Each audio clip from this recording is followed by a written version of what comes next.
A paz do Senhor, meus irmãos. E aí, tudo bem com você? Eu espero que você esteja bem, porque aqui nós vamos para mais uma EBD em Foco.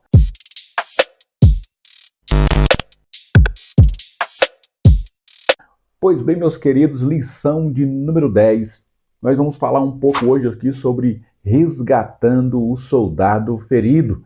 E eu quero deixar aqui como dinâmica para essa lição, não é bem uma dinâmica, uma sugestão para acrescentar aí a essa lição, se for possível, aí na sua igreja, na sua EBD, vocês fazerem isso. Quero sugestionar esse filme aqui, que eu deixo aqui o cartaz, Até o Último Homem. Filme super interessante, que vai retratar, vai fazer aqui uma retratação especial dessa nossa lição. Se você tiver como conversar aí com o seu superintendente, para que ele te dê um espaço maior, para que vocês comecem esse filme um pouquinho antes e terminem um pouquinho depois da EBD, no período da EBD, dá tempo sim, é um filme que tem aproximadamente 2 horas de duração, dá para fazer aí durante uma manhã, começando às 9, encerrando às 11, não sei se a sua EBD é dessa forma, mas no período da EBD, essas 2 horas da EBD, dá perfeitamente para passar esse filme, e aí você faz ali um resumo durante a semana para eles do que foi a lição, ou faz um resumo um pouquinho antes de passar o filme. Enfim, a lição é importante você passar ela, mas a gente pode passar no momento antes ou no momento depois, ou durante a semana. Também você pode utilizar-se desse filme para passar ele durante a semana, ou antes da lição, marca aí uma sessão cinema na sua igreja, se é possível vocês fazerem isso, ou depois da lição, passada a lição, marca uma sessão cinema com os seus jovens, com os seus adolescentes. É bom que faz um encontro aí de jovens e adolescentes aí na sua igreja, passe esse filme que você vai conseguir trazer aí algumas verdades aprendidas aqui nessa lição e retratadas aí nesse filme, ok? Essa é a nossa dica para essa lição, para essa semana. Você possa aí, se for possível, adicionar aí a passagem desse filme aí para a sua turma, amém? Uma sessão cinema durante a semana seria de bom tamanho também, porque aí você conseguiria dar a lição completa no domingo e durante a semana, ou antes ou depois da lição, faríamos aí um novo encontro com jovens e adolescentes para marcar aí uma bela de uma sessão cinema com pipoca e guaraná, que é coisa que crente ama de montão. Amém? Então fica essa dica para você. Vamos aqui para o nosso texto de referência proposto aqui pela nossa lição. E eu quero aqui, fazendo a leitura e já tecendo alguns pequenos comentários, ok? Porque, versículo 4, é impossível que os que já foram iluminados e provaram um dom celestial e se fizeram participantes do Espírito Santo e provaram a boa palavra de Deus e as virtudes do século futuro.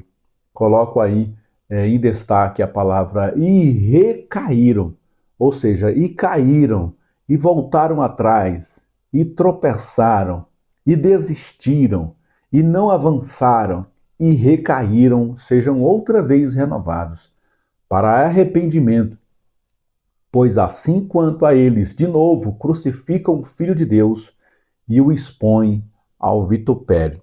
Vocês vão perceber a presença da Trindade nesse texto.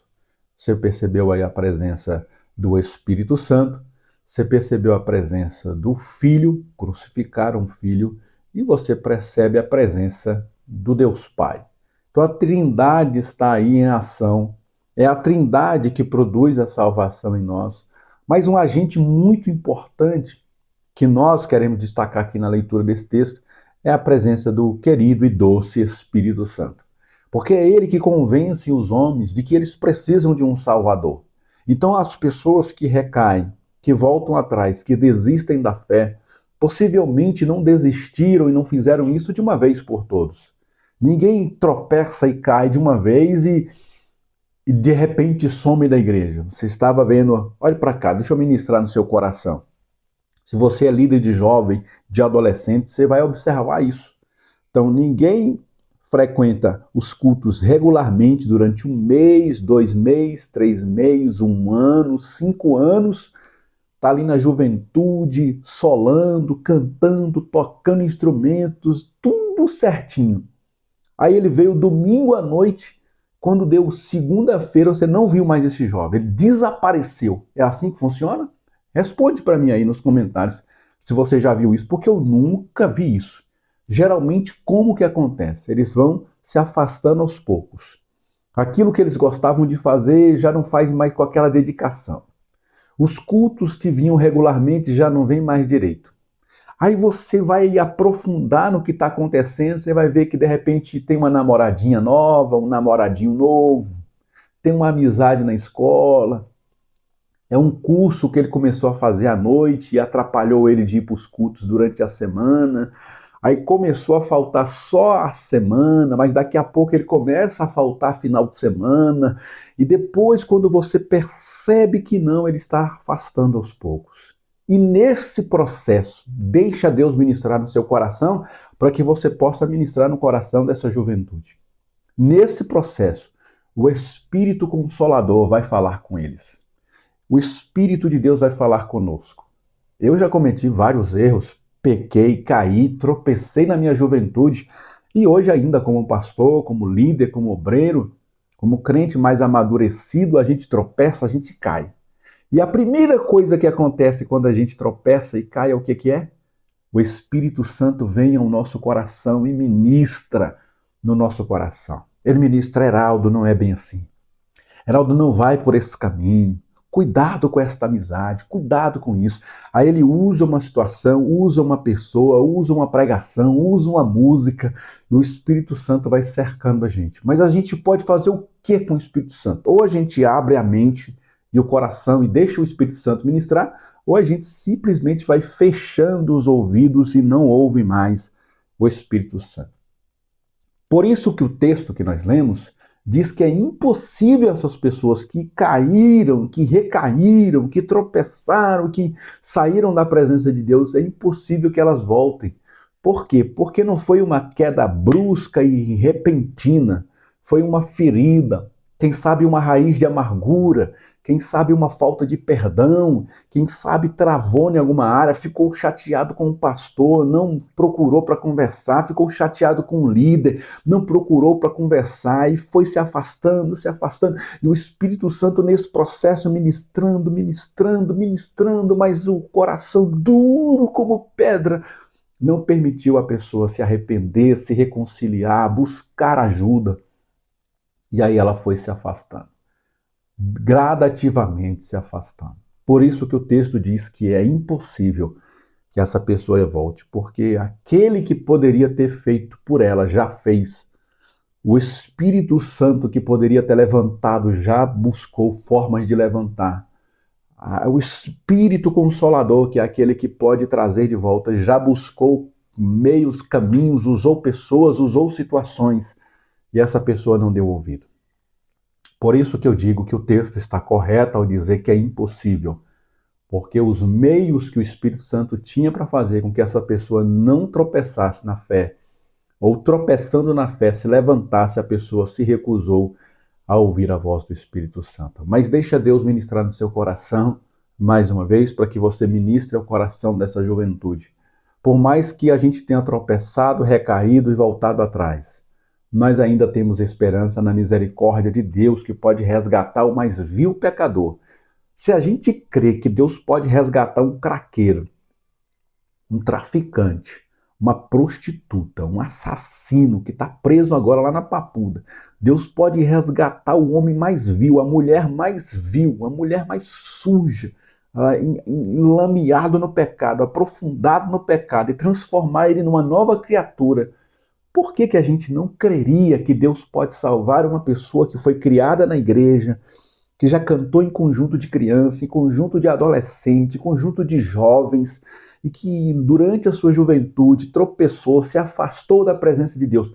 Como que eu não creria que o Espírito Santo pode trazer de volta essa pessoa? Sim, ele pode trazer de volta, e é justamente que entra a lição em tela, no caso, para que a gente possa, vendo essas pessoas que se afastaram, trazê-las de volta. Porque nós estamos falando de batalha espiritual, nós estamos falando de um inimigo cruel, um inimigo sagaz, um inimigo astuto, um inimigo cheio de articulações.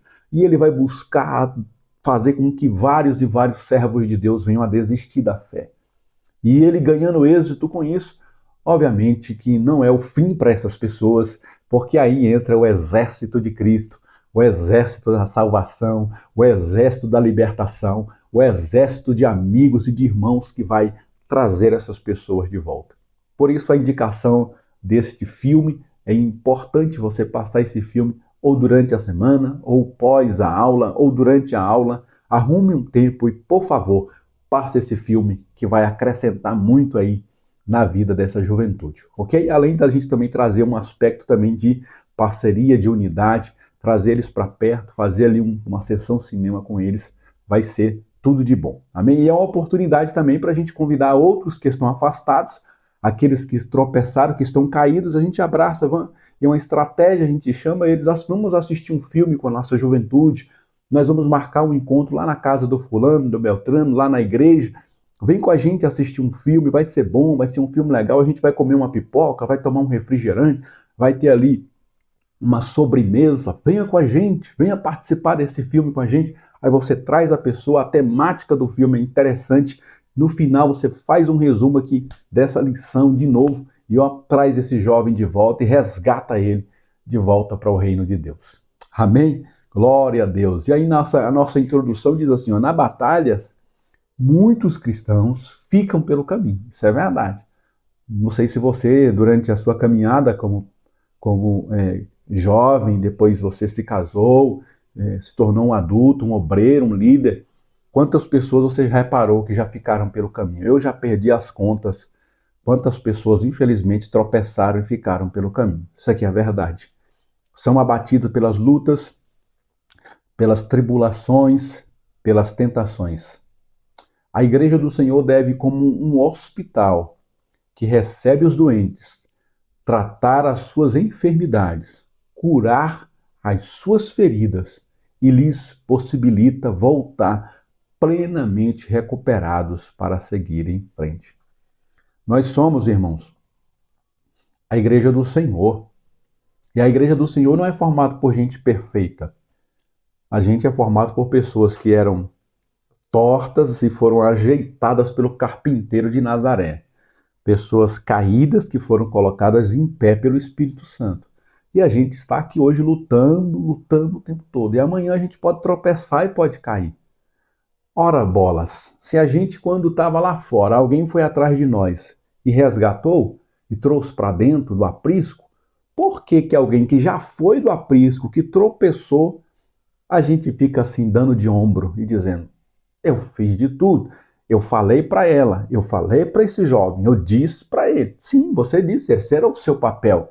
Aí a pessoa se afastou, agora a gente não pode virar as costas, a gente tem que resgatar essas pessoas, porque cada vida vale a pena para o reino de Deus. Cada alma é importante para o reino dos céus. Amém? O tópico primeiro, a gente vai falar sobre uma nomenclatura que no meio militar é bem conhecido. O tópico primeiro diz assim, as baixas do combate. O termo baixa, no contexto militar, se refere a um combatente que, por algum motivo, não consegue se manter em suas funções, seja pela saúde comprometida ou óbito.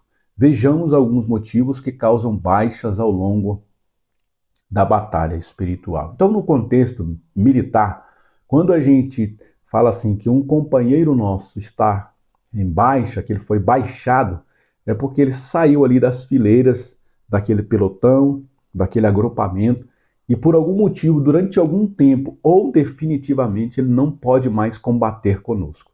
Seja provisoriamente, até ele se recuperar fisicamente, ou seja por uma punição, ou seja por uma baixa médica definitiva, aquela pessoa não vai estar mais em combate conosco. E é muito triste, porque as formações que são feitas são exatamente colocando aquela pessoa, e aí a gente cria um costume com aquele companheiro, com aquele colega, sempre ali conosco, entrando em serviço, saindo de serviço.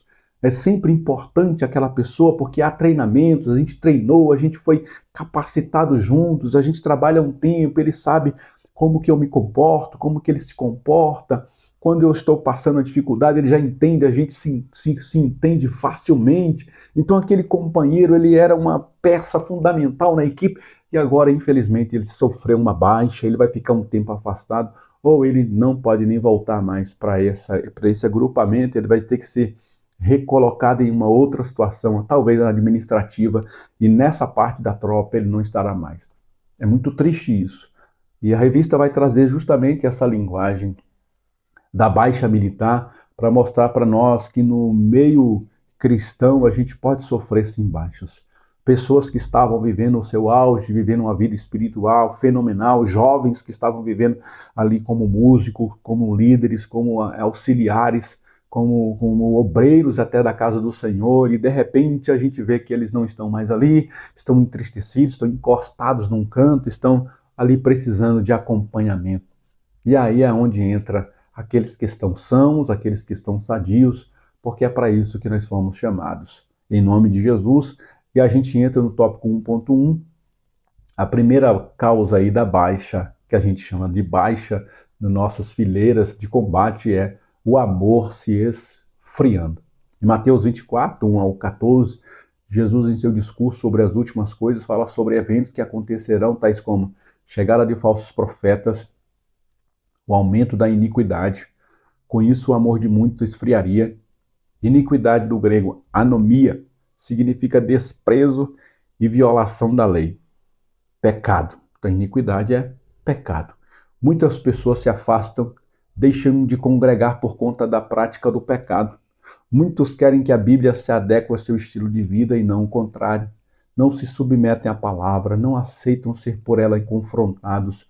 O Evangelho é uma boa nova que deve causar mudança na vida do indivíduo. Conhecer a Cristo nos leva a viver em novidade de vida. Deixa Deus ministrar no seu coração. A palavra iniquidade, ela é aplicável no nosso meio cristão e de salvos, porque iniquidade é a pessoa que sabe que está fazendo a coisa errada e ela vai progredindo naquela prática. Isso é iniquidade.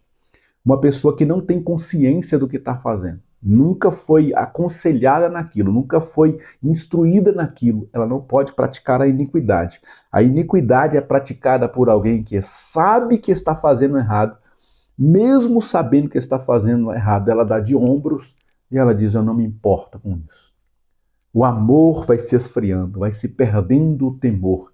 E aí a gente vê muitos contextos evangélicos em que a gente está criando até situações para acrescentar algumas pessoas que não querem mais se arrepender do seu pecado. A pessoa não se arrepende mais do pecado, aí ela fica no nosso meio. E a gente vai então acrescentando, vai colocando situações para que aquela pessoa permaneça do jeito que está, sem arrependimento no nosso meio. E aí você vai vendo muitas igrejas abrindo as portas, abrindo as questões para abrigar essas pessoas que insistem em não se arrepender, que insistem na prática do seu pecado, que insistem em praticar aquelas situações. A gente até tem que evitar algumas palavras aqui, algumas expressões, mas eu acredito que você está entendendo em quais situações a gente está falando, e até criam igrejas para abrigar esses tipos de grupos, com pastores que abrigam esse tipo de grupo, com líderes que traz para perto esse tipo de pessoa, mas a pessoa não se arrepende, não muda de vida, do jeito que veio ficou, do jeito que veio é líder, do jeito que veio é cristão agora. E a gente vai vendo que o nome disso é iniquidade. E por causa disso, muitas pessoas, por causa da iniquidade do meio da igreja, muitas pessoas também sofrem a baixa também, porque elas ficam escandalizadas com aquilo. Porque quando a gente aceita Cristo, a instrução que a gente recebe da palavra é andar em novidade de vida. Nós seremos novas criaturas. E as pessoas vão olhar para nós e vão querer ver mudança em nós. Agora você imagina você estar no lugar em que alguém veio e do jeito que veio ficou, e do jeito que veio está ali. Isso vai trazer muito escândalo na igreja, traz muita confusão na igreja. E por causa disso a gente tem visto muitas pessoas se esfriando, se afastando, até pessoas maduras que não conseguem conviver mais em alguns meios evangélicos, porque a coisa abriu tanto, a coisa bagunçou tanto, que muitas pessoas já não conseguem mais congregar, não conseguem mais estar num meio cristão, numa igreja, porque não acreditam mais que aquilo dali tem uma santidade, o Espírito Santo está operando ali. Não é possível que Deus esteja nesse lugar. E aí elas vão se afastando. Tanto uma como a outra está errada, a gente tem que, não no aprisco, no conviver com, no aprisco do reino de Deus, a gente tem que, nesse convívio, ir buscando salvar, libertar pessoas, trazer para perto de Cristo, exortar e consolar e edificar a vida das pessoas. Porque amanhã pode ser eu, pode ser você que sofre essa baixa e se escandalize com alguém, se esfrie na fé, e a gente precisaria de alguém para insistir conosco. Não é verdade? Vamos aqui para o tópico de 1.2, que diz a parábola do semeador. Alguém pode fazer a pergunta por que muitas pessoas se afastam do evangelho e da comunhão com a igreja. A resposta está na explicação da parábola do semeador. Os motivos apresentados por Jesus são: primeiro, não entender a mensagem do evangelho. O inimigo arranca a semente. Então a pessoa vai ali, alguém falou, mas antes que aquela semente caísse no coração dela, o inimigo veio e já roubou aquela palavra. A gente vê isso muito no evangelismo. A gente fala, a pessoa está ouvindo, até que ela te escuta alguns minutos, ela presta atenção em você em alguns momentos, mas depois você vai embora e ela não dá crédito àquilo e passou. A palavra não chegou nem a dar fruto, caiu ali e o inimigo roubou aquela palavra do coração daquela pessoa. A segunda situação é não ter profundidade, não perseverar na tribulação. O segundo grupo aqui, o segundo tipo de semente, ela chegou até cair na terra, chegou até a crescer uma situação ali, alguma coisa, até a pessoa veio para a igreja, nos primeiros cultos ali e tal, veio, começou até a participar de algum conjunto, chegou até, quem sabe, a batizar, ficou ali no nosso meio, mas por algum motivo, alguma guerra, alguma luta dentro dela, uma situação na família, com o esposo, com o filho, aí ela falou: depois que eu fui para a igreja, a minha vida parece que virou um inferno. Não era assim, eu era de boa, eu tinha muita coisa boa no mundo, eu quero saber de igreja, mas não. E a pessoa sai. Você conhece alguém assim? Eu conheço algumas que infelizmente não duraram um mês ou 6 meses no nosso meio, voltaram atrás das suas práticas anteriores. E a terceira questão é ser sufocado pelas preocupações e seduzido pelas riquezas. São pessoas que vieram para o nosso meio, até começaram a dar um pouco de fruto, até começaram a ser líderes, até que ficaram 1 ano, 2 anos, 3 anos, 5 anos, mas daqui a pouco as preocupações dessa vida, as seduções dessa vida, as situações foram envolvendo ela, não houve profundidade na palavra, não teve raiz profunda e aquela palavra então foi sufocada por essas preocupações e tribulações dessa vida. Entretanto, Jesus afirma que o solo fértil é aquele que ouve, entende e produz. Assim deve ser a vida do crente, ter humildade para ouvir e aceitar a mensagem, buscar entender como a palavra se aplica à sua vida e viver em conformidade com as escrituras sagradas.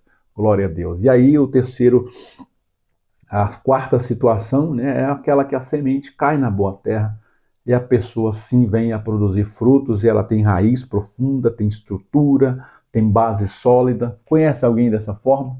Eu conheço, graças a Deus, a grande maioria, graças a Deus, que a grande maioria das pessoas que vêm permanece, que vêm dão fruto, que vêm ficam na casa do Senhor. A grande maioria.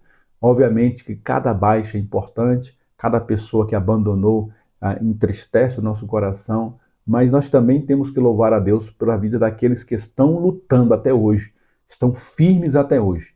E como a lição fala daqueles que deram baixa, que se afastaram, mas a gente não pode deixar de focar também nessas pessoas que infelizmente se afastaram e o nosso objetivo, o nosso alvo é socorrê-las também em nome de Jesus. Tópico de número 2, um hospital chamado igreja. A igreja é como um grande hospital que recebe todos os tipos de enfermos e feridos. Jesus afirma que não veio para os sãos, e sim para os doentes. 2.1, o corpo de Cristo. O apóstolo Paulo utiliza figuras e símbolos como meio pedagógico para ensinar as verdades para os primeiros cristãos. O termo corpo de Cristo segue essa didática ao relacionar as funções dos membros como partes do corpo humano. Isso nos revela que, assim como um corpo vive em harmonia e comunhão, a Igreja do Senhor deve viver semelhantemente. Não existe um dualismo entre a palavra de Deus e a igreja. Pelo contrário, a palavra gera a igreja e a igreja proclama a palavra. A igreja é nutrida pela palavra de Deus, que ela mesma prega e é inspirada pelo Espírito que gera a comunhão. Nós somos um corpo, irmãos. E aí a analogia que Paulo traz sobre o corpo é perfeita, né? Se nós pegarmos qualquer membro do nosso corpo, seja o dedo mindinho da mão ou o dedo mindinho do pé, pega ele aí, pega a unha agora, que é um outro órgão, que é um outro membro. Pega a sua unha agora e força ela aí, vê se sai. Vai doer, não vai? Mas vai doer só no dedo mindinho? Não vai doer só no dedo mindinho. Se você forçar essa unha aqui, e ela vai encravar, ela vai ferir, ela vai sangrar, isso vai prejudicar a sua mão, vai prejudicar o seu braço, vai prejudicar os membros superiores, os membros inferiores. Pode ser que se isso causa inflamação, você vai entrar em um estado febril, o seu corpo vai começar a lutar contra algum organismo ali que pode ter entrado aqui através dessa inflamação, e você vai combater aquilo com estado de febre, vai ter que tomar medicação, vai ter que usar os outros órgãos internos para que eles possam pegar aquela medicação, transformar em proteção, para combater aqui uma inflamação que está na pontinha do seu dedo. É fantástica, né? Essa comparação do apóstolo Paulo com a igreja, da igreja com um corpo, e trazendo essa analogia para nós. E aí a gente parece que, quando a gente faz essa analogia e traz para o nosso meio, não sei se você consegue pensar como eu penso agora, mas parece que alguns membros, nós tratamos eles como se fossem ciborgues, né? É como se fosse só um pedaço de metal no nosso corpo. É como se a gente tivesse implantado algum órgão aqui que não fosse do nosso próprio corpo. E quando aquele membro sai, a gente só troca.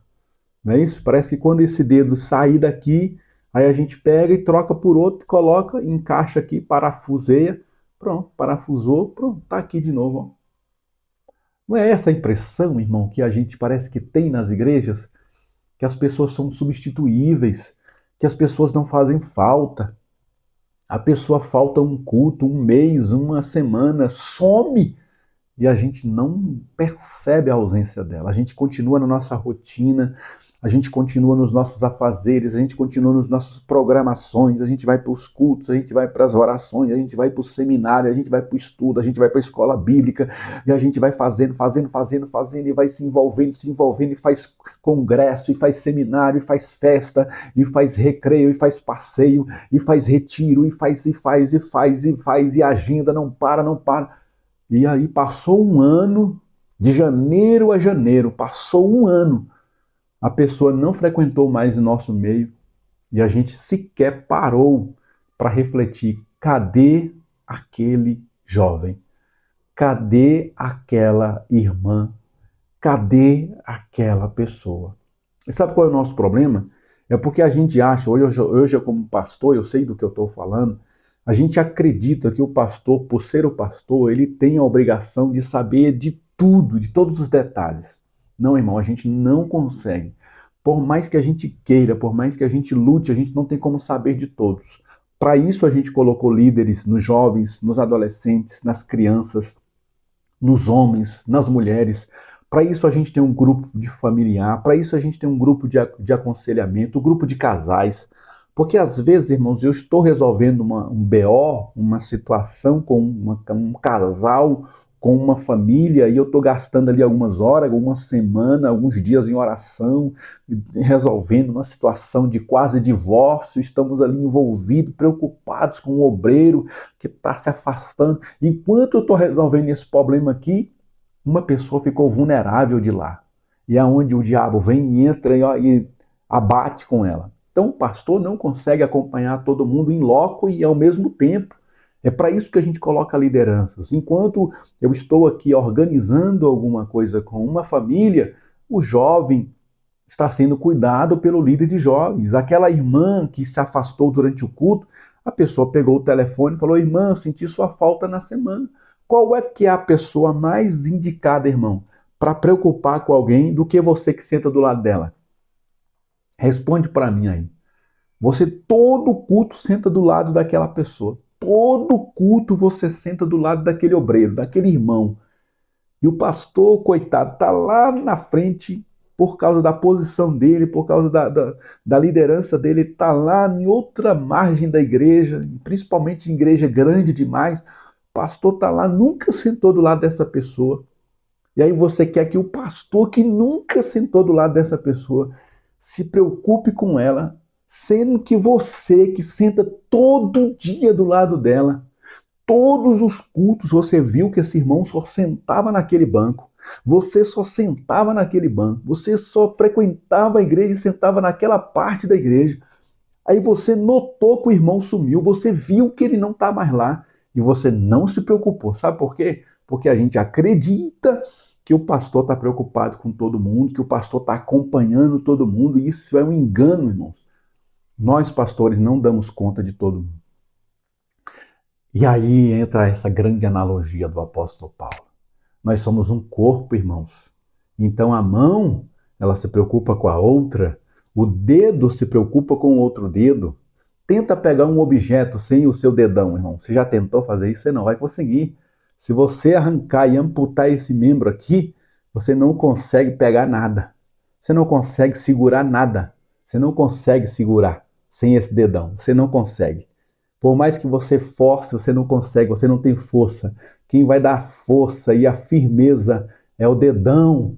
Quando você pega um objeto e fecha com esse dedão aqui, está seguro, está pegado. Então, cada membro é importante.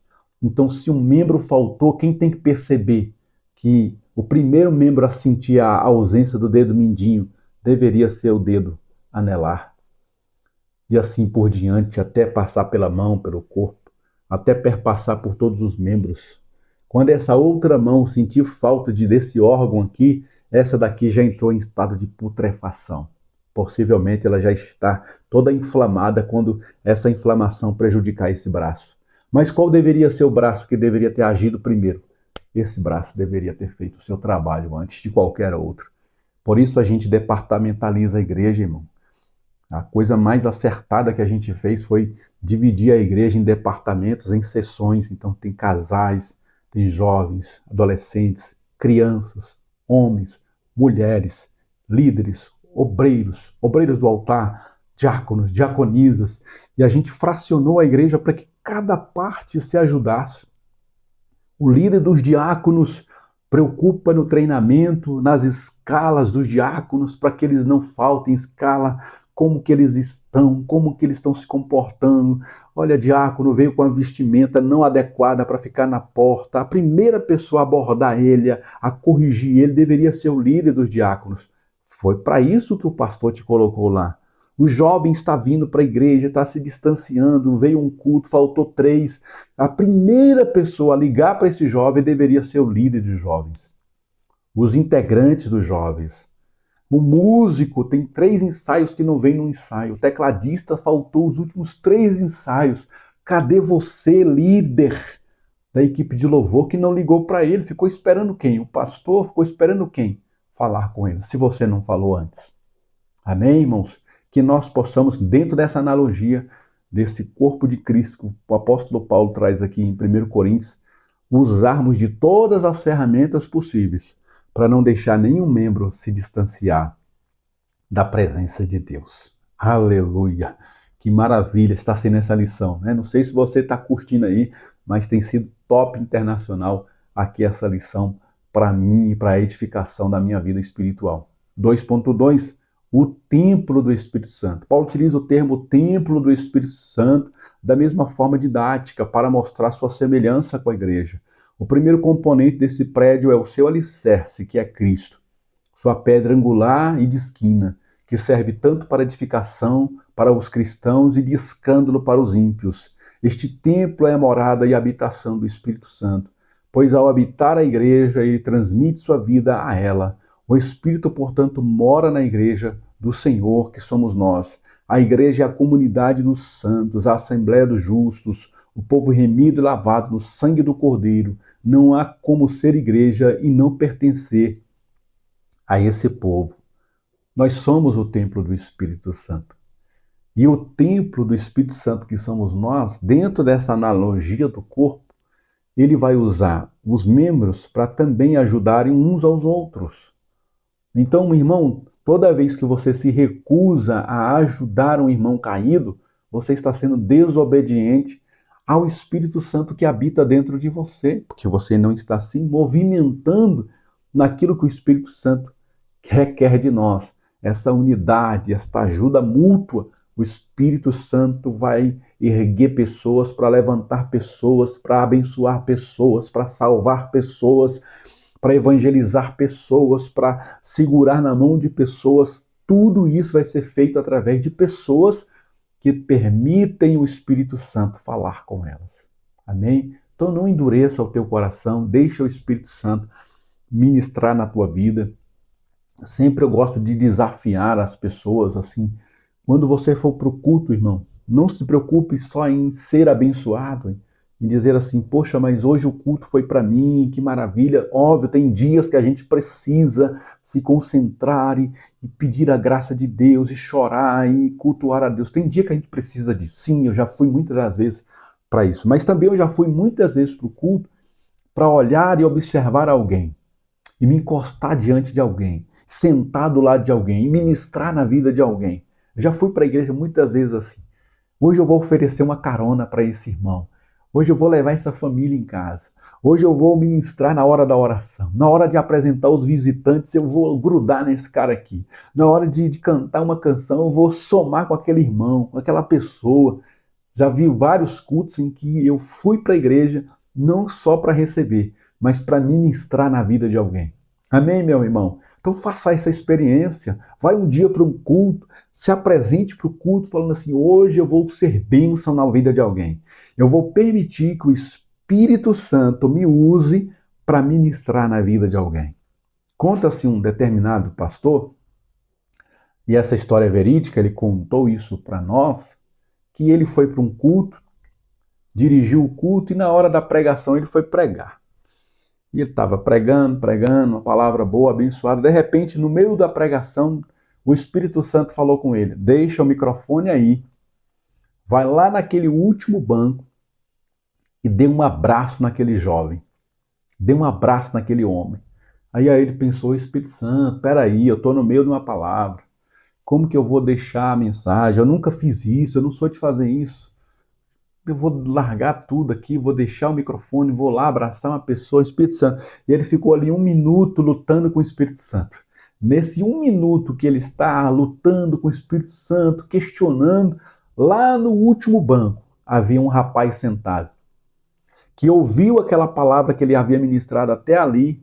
Esse pastor ministrando sobre paternidade. Deus é o teu pai, Deus é pai que ama, Deus é pai que cuida. E aquele homem ouviu aquela palavra e começou a questionar a Deus. Ele disse, se Deus é pai mesmo, então eu não quero esse Deus para mim, porque o meu pai me batia, meu pai abusou de mim, meu pai me sacaneou, meu pai me deixou órfão, meu pai me abandonou. Então se a imagem que eu tenho de Deus é uma imagem de um pai, eu não quero esse Deus para mim. E aquele homem começou a chorar no último banco, recusando atender a Deus como pai. Enquanto isso, Deus ministrava no coração do pregador, que estava até então falando sobre paternidade. E o Espírito Santo diz, vai até ele, abrace ele, diga para ele que eu amo, que eu sou o pai dele, que o sofrimento dele não foi em vão, que eu vi as suas lágrimas, que eu vi a sua dor, que eu vi a sua angústia, que eu amo, que eu sou o seu pai e que eu resgato ele porque eu amo. E Deus ministrando no coração desse pastor, o coração ardendo, até que ele não aguentou, largou o microfone, falou, igreja, espera só 1 minuto, eu já volto. Largou o microfone, foi lá atrás correndo, pediu o rapaz para ficar de pé, abraçou aquele rapaz e disse, olha moço, eu te amo. Eu sou o teu Deus, eu te amo, você é meu filho querido, eu nunca te deixei só, mesmo na hora de luta, de dor, de angústia, eu estive com você, eu te amo, e abraçou ele, chorou com ele, e aquele homem foi curado naquela hora, a sua alma foi curada, ele foi curado, ele entendeu que Deus é Pai, que Deus ama, que Deus trouxe ele para aquele culto só para falar com ele, que foi um culto especial para a vida dele. Ele entendeu, olha, Deus mudou tudo no culto por causa que ele me ama. Que pai maravilhoso eu tenho. E ele passou então a amar a Deus e a igreja e nunca mais se afastou do evangelho. Precisamos dessa sensibilidade, irmãos. O Espírito Santo vai falar com a gente. Só que muitas vezes a gente entra e sai e não ministra na vida de ninguém. Quem sabe nessa escola bíblica você já viu jovem cabisbaixo, não parou para pensar o que está passando com esse jovem. Você já foi com uma lição preparada, você entrou com um cronograma, você entrou com uma programação, cumpriu a programação, cumpriu o cronograma, deu a lição toda, mas o jovem entrou cabisbaixo, saiu cabisbaixo, e você não notou. Talvez aquela lição tinha que ser reduzida pela metade, e a outra metade era você ministrar um abraço na vida daquele jovem. Que nós possamos voltar a ter essa sensibilidade, porque nós somos templo do Espírito Santo, ele mora em nós. E se ele mora em nós, ele vai ministrar no nosso coração. Aleluia, glórias ao nome de Jesus. O tópico de número 3 vai falar sobre os enfermeiros do Senhor. Vamos lá? O ser humano encontra-se enfermo por causa do pecado e a sua cura está no sangue de Cristo que nos purifica. Portanto, a igreja deve, assim como enfermeiros, acolher aqueles que estão distantes do Senhor e trazer-lhes o tratamento. Glórias ao nome do Senhor. 3.1, os filhos pródigos. A parábola do filho pródigo apresenta um jovem que desperdiçou sua vida vivendo de forma irresponsável. Após requerer de seu pai sua herança, muitos utilizam sua liberdade para viver uma vida dissoluta.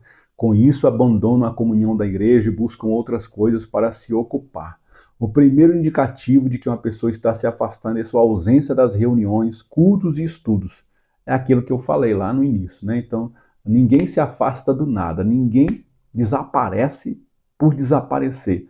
Geralmente a pessoa vai dando indícios, né? Não podemos ficar observando uma pessoa se afastar da igreja e não fazer nada. Cabe a todos, sejam membros ou líderes, ir ao encontro e, de alguma forma, tentar ajudar, trazendo uma palavra de ânimo e de amor. Nós temos muitos e muitos casos, irmãos, de pessoas que se afastaram. Muitos filhos pródigos que resolveram viver a sua vida. Eu vou curtir minha vida. Principalmente filhos de crente, né? Muitos anos na igreja, nunca beberam, nunca fumaram, nunca isso, nunca aquilo. Aí eles acham, porque eu me converti com 20 anos, então eu sei que o mundo lá não tem nada de bom para nós. Eu já me converti, já participei de tudo que esse mundo podia oferecer, e aos 20 anos eu vim para a igreja e me converti ainda jovem. Graças a Deus ainda passei uma boa parte da minha juventude servindo ao Senhor. Mas muitos jovens que nasceram no Evangelho, que eram crianças, adolescentes, no início da sua mocidade, na igreja, aí eles ficam imaginando, quem sabe, o que terá lá fora. Olha, eu vou dar uma volta, eu vou curtir minha vida, eu vou aproveitar a vida, eu vou viver a minha vida, eu vou ter a minha liberdade, quando eu isso, quando eu aquilo. E eles ficam imaginando que lá fora é mil maravilhas. Não sabem eles que é um engano terrível, que o privilégio é deles de terem servido a Deus esses anos todos na casa. Justamente o que aconteceu com o filho pródigo, né? A história diz que ele ficou chateado, buscou ali as suas coisas e foi viver a sua vida. Mas ele poderia, dentro da casa do pai, desfrutar de tudo, ele tinha tudo lá dentro. Mas ele não quis aquilo que havia na casa do pai, ele queria aquilo que havia lá fora. Até que ele lá fora, na lama, no pecado, no lodo, comendo bolotas de porco, ele caiu na real e falou: poxa vida, na casa do meu pai, até os empregados é mais cuidado do que eu estou sendo aqui fora. Na casa do meu pai, até os servos têm uma vida mais digna do que eu estou tendo aqui. Preciso urgentemente voltar para a casa do meu pai. Amém, irmãos? Então tem muitas pessoas, irmãos, deixa Deus ministrar no teu coração. Tem muitas pessoas que nesse exato momento se afastaram do Senhor e estão vivendo uma vida desgraçada, arruinada, destruída. Só que eles não têm coragem de voltar, têm vergonha, eles estão afastados, apagaram o Espírito Santo, estão sem força. Por isso que quando nós os convidamos, eles vão vir sim, eles vão vir ressabiados, vão dizer, eu não sei se eu vou, eu tenho tanto tempo que não vou lá, eu não sei nem se o pastor me quer lá, eu não sei se o líder quer eu de novo, e eles vão ficar meio que ressabiados com aquilo, mas traga eles para a presença do Pai. Amém? Mostre a eles que o lugar deles continua lá. Mostre a eles que a posição do exército está em formação e o lugarzinho deles continua lá. E que eles precisam voltar sim e que o Pai os receberá de braços abertos. Aleluia! Aquele moço, aquele filho pródigo nem sabia, tanto que o Pai estava aguardando ele. O texto diz que o Pai o aguardava todos os dias. Assim é o nosso Deus, aguarda essas pessoas todos os dias. Todos os dias Deus está aguardando essas pessoas. Que nós possamos ser esses enfermeiros que vão em busca desses soldados feridos e traremos eles de volta para o rebanho do Senhor Jesus. Tópico 3.2 diz: perdido na casa do pai. É o outro irmão do filho pródigo, aquele que ficou na casa, né? Ele não saiu, ficou. E a gente está cheio de pródigos dentro da casa. Costumeiramente, damos mais ênfase à vida do filho pródigo, mas nos esquecemos que a passagem fala de dois irmãos. A figura do filho mais velho e por vezes esquecida, mas possui uma mensagem muito importante. Existem irmãos perdidos na casa do pai. O filho mais velho não se alegra com a volta do irmão e, apesar de estar na casa do pai, não usufrui de seus benefícios. Muitos estão na igreja, mas não entendem que são filhos amados do pai. Conhecem o pai de longe, a obra é sinônimo de fardo, até mesmo o culto os enfada. Nenhum cristão pode se acostumar com essa triste condição espiritual. É possível viver com novidade de vida. Para isso, precisamos ter um verdadeiro encontro com Cristo ou experienciar a renovação de nossa aliança com Ele, pois Jesus diz que o seu jugo é suave, o seu fardo é leve. E a ministração do coração desse filho que estava foi quando o pai disse: filho, como assim, filho? O tempo todo estava tudo tão disponível para você, filho. Você que não quis desfrutar daquilo que havia disponível para você. Como assim? Você está chateado com seu irmão que voltou, estava morto, reviveu, e eu apenas estou alegre com ele. Como assim? Se tudo era seu também. Tudo era desfrutável, tudo estava na sua mão, era só estender a mão e desfrutar. Há muita gente na igreja também desse jeito, irmãos. Quando vê alguém vindo de fora e logo se destacando, você já viu isso? A pessoa veio de fora todo arrebentado, todo estourado, se converteu, se arrependeu, veio para a casa de Deus, está ali servindo a Deus. Aí ele começa a se destacar, aí quem estava na igreja fala assim: eu nunca bebi, nunca roubei, nunca matei. Fala aí se você não conhece um abençoado desse jeito. Eu nunca roubei, nunca me prostituí, nunca saí da casa do meu pai, nunca bebi nada, nunca usei droga, nunca fiz sexo, nunca fiz nada, nunca. E Deus tá aí, nem me ama, e eu não sou líder de nada, e eu não sou obreiro, eu não sou músico, e eu não estou fazendo nada, e o meu líder não me coloca nem para ser regente. E aí o pai está dizendo: como assim, cara? Tá tudo na tua mão, tá tudo disponível. Tu tá reclamando que o teu irmão que estava morto voltou a ter vida, tu tá reclamando que nós estamos nos alegrando com ele. Como assim? Se tudo está tão disponível para todos nós. Amém, irmãos? Deixa Deus ministrar aí no teu coração essa palavra para que você possa ministrar no coração da nossa juventude. Essa lição tá fenomenal, não tá espetacular. Deixa Deus ministrar no teu coração. E aí eu quero, já antes de fechar aqui essa lição, quero deixar mais uma dica que acabou de vir aqui no meu coração, está incendiando o meu coração, está ardendo na minha alma para te falar isso aqui durante essa gravação. Deixa Deus ministrar no teu coração, irmão. Pensa aí em 1, 2, 3, 4 pessoas que se afastaram. Pensa nessas pessoas. Vamos orar por elas até domingo. E vamos convidá-las a estar nessa lição até domingo. Quem sabe um aluno que era fenomenal. Não sei se você tem aí, mas eu já tive alguns aqui que eram alunos fenomenais, exemplares, nunca faltaram uma aula. E de repente, por um problema, por uma queda, um tropeço, ele se desviou, afastou, caiu, transgrediu. Por qualquer motivo, eles não estão mais, não vêm mais, mas era o melhor aluno que a gente tinha. Quem sabe essa lição é a lição que a gente vai atrás deles. Vamos usar o tema da lição, vamos usar a história da lição, a didática da lição, a pegada dessa lição, para pegar esses meninos de volta. Aleluia! Seja ousado, vai atrás deles. A lição está nos mandando fazer isso. O Espírito Santo está nos incomodando para fazer isso. Então vai lá, convida ele, fala, jovem, vamos, a lição vai ser boa, vai ser top, eu sinto sua falta. Quantos domingos você não vem? Quanto tempo você não vem mais? Quantos dias você está ausente da nossa escola? Mas eu quero ver você lá. Vai lá, prepara um presente, prepara um lanche, prepara alguma coisa especial para receber esse jovem. Faz uma festa, faz uma manhã de domingo de celebração, de escola bíblica de celebração, para celebrar a volta desse jovem para a escola bíblica. Que maravilha, né? E não estou nem falando, irmão, de alguém que se afastou do evangelho.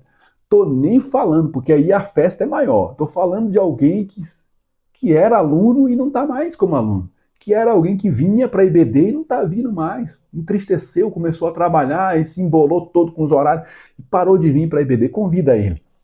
E ele vindo, faz uma festa, faz um lanche, faz um café da manhã, top, excelente. E se alegre ao Senhor pela vida desse jovem que voltou para as fileiras da nossa querida escola bíblica. E se for afastado, melhor ainda, porque está voltando para a igreja do Senhor. Amém? Olha a conclusão, seja ministrado por essa conclusão também. A igreja deve, por vocação, ser um lugar de acolhimento, comunhão e busca das pessoas que por algum motivo se afastaram do aprisco. Deixa Deus ministrar no teu coração. Quando a gente recebe alguém que não é crente, a gente não faz festa? Pensa comigo. A gente faz festa. A gente se alegra, dá glória a Deus. A pessoa diz, eu quero aceitar Jesus. Aí a gente, uau, aleluia, glória a Deus. Tá. Aí a pessoa vem para o nosso meio. Aí toda quebrada, toda cheia de carrapicho, toda cheia de lama, espiritualmente falando. Aí a gente vai, tem aquela paciência para tratar dela, discipular aquela pessoa, levar ela para a classe do batismo, batizar ela, treinar ela, colocar ela como regente, nos primeiros cargos, nas primeiras lideranças, aquela pessoa vai sendo formada. No decorrer da caminhada, essa pessoa se afastou, se desviou. Incrível que pareça, irmão. A gente não tem a mesma paciência mais. Já parou para pensar? Deixa Deus ministrar no teu coração. Já parou para pensar que a gente não tem a paciência que a gente tem com o novo crente? Por que será isso? Mas para Deus, irmão, tanto aquela pessoa toda enlameada do pecado, como um crente de 50, 60 anos de evangelho que se afastou e está voltando, todas elas têm a mesma importância. Todas elas precisam de um cuidado, precisam de atenção, precisam de acolhimento. E nós somos esses que vão acolher essas pessoas. Amém? Deixo aí também esses recursos didáticos, né? Se você precisar dos slides que eu usei nessa lição, me peça aqui pelo e-mail heraldeiras@gmail.com. Me peça lá, só especifique se é dos jovens, porque eu faço isso muito com a lição dos adultos também. Muitas pessoas me pedindo a lição dos adultos, e aí a gente, para não mandar a lição errada, só especifica, Pastor Heraldo, eu quero a lição de número 10, de número 9, de número 8. A lição que você quiser, me peça ali em heraldeiras@gmail.com e só especifica que é dos jovens. Ok, meu irmão?